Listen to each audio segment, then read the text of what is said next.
In early 2016, China launched its comprehensive anti-terrorism law, primarily focusing on eliminating so-called extremism among Uyghurs. This development escalated sharply in early 2017 after the new regional CCP secretary, Chen Changguo, began an intensive securitization program in East Turkistan. Local Chinese authorities began to establish education and transformation training centers where so-called radicalized people have to unlearn their extremist religious ideologies. In 2017 and 2018, these so-called training centers increased in large numbers in many parts of the Uyghur homeland. Currently, up to 3 million Uyghurs and other Turkic Muslims are estimated to be held in those camps. According to the China expert Adrian Zenz, by November 2019, the number of such facilities had already surpassed 1,000. Most of the people targeted and sent to the camps in East Turkestan are poets, professors, academics, writers, and leading figures. According to Zenz, other reports, the Uyghur birth rate dropped significantly between 2015 and 2018 due to the Chinese government's forced sterilization policy against Uyghur women. Many Uyghur women whose husbands are in the camps are exposed to sexual abuse by Chinese men, while younger girls are forced into marriages with Chinese men. This issue further proves the Chinese regime's colonialist goal of assimilating Uyghurs and erasing their identity.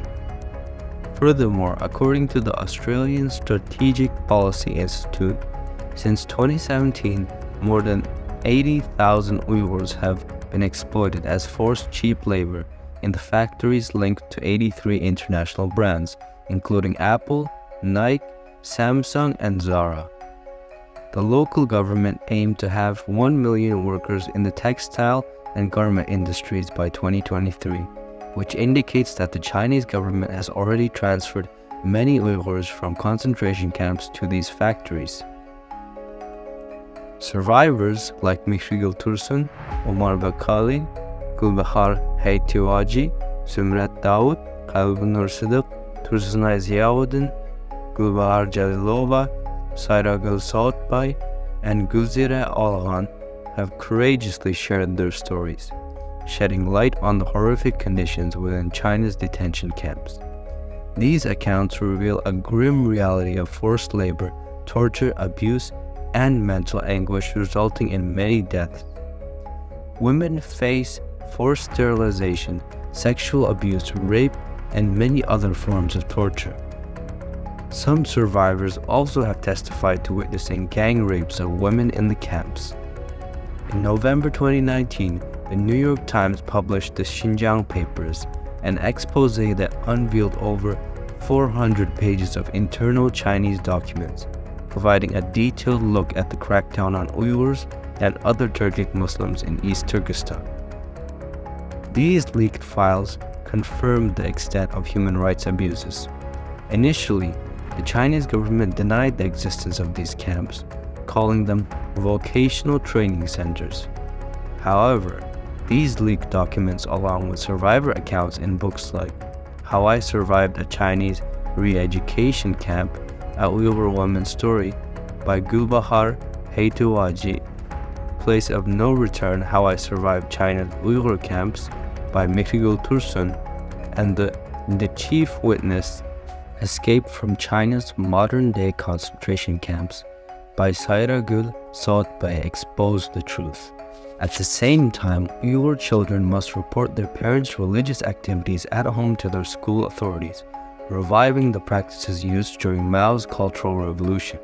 With more and more Uyghur parents disappearing into concentration camps and factories across the country, it is estimated that close to 1 million children have now been taken into state-run orphanages.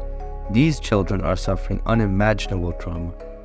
Besides destroying Uyghur families and reducing the Uyghur population growth, the Chinese government also erases Uyghur history and culture by enforcing physical destruction and closure of mosques and other historic sites in East Turkestan. The Guardian and Bellingcat reported For instance, that between 2016 and 2018, 16,000 mosques and Islamic shrines in 91 sites were destroyed. The rest of the mosques have been transformed into bars or restaurants. The Chinese government's control of Uyghurs is physical and digital. East Turkistan is now under the world's most intense government surveillance. The CCP uses surveillance technology and other mass surveillance methods called smart policing to repress Uyghurs in East Turkestan and closely monitor their every move. Since the 1990s, the Chinese government has been systematically targeting Uyghur young adults for forced organ harvesting, according to Ethan Gutman of the International Coalition to End Transplant Abuse in China. Since 2016, there has been increasingly more evidence that Uyghurs are becoming victims of organ harvesting.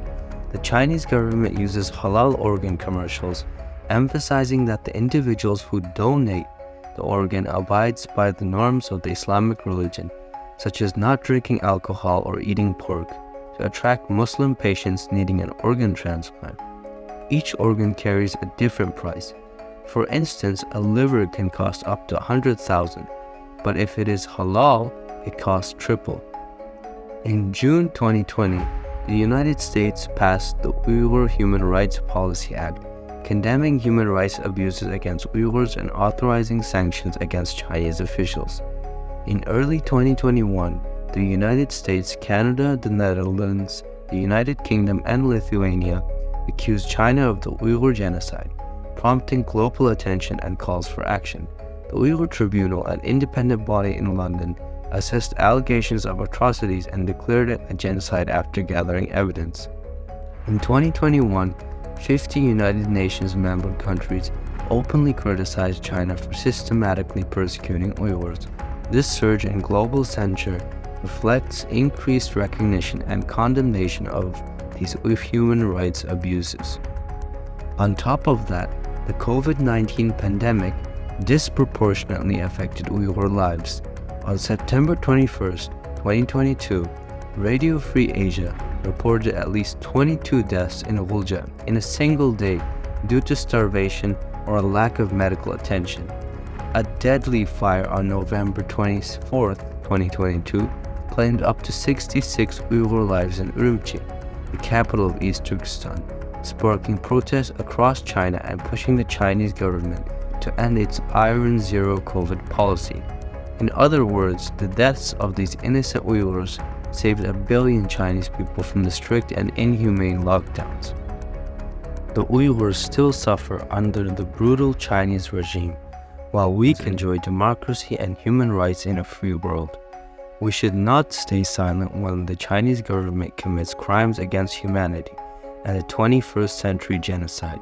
Never again should not be a slogan only, but a reality.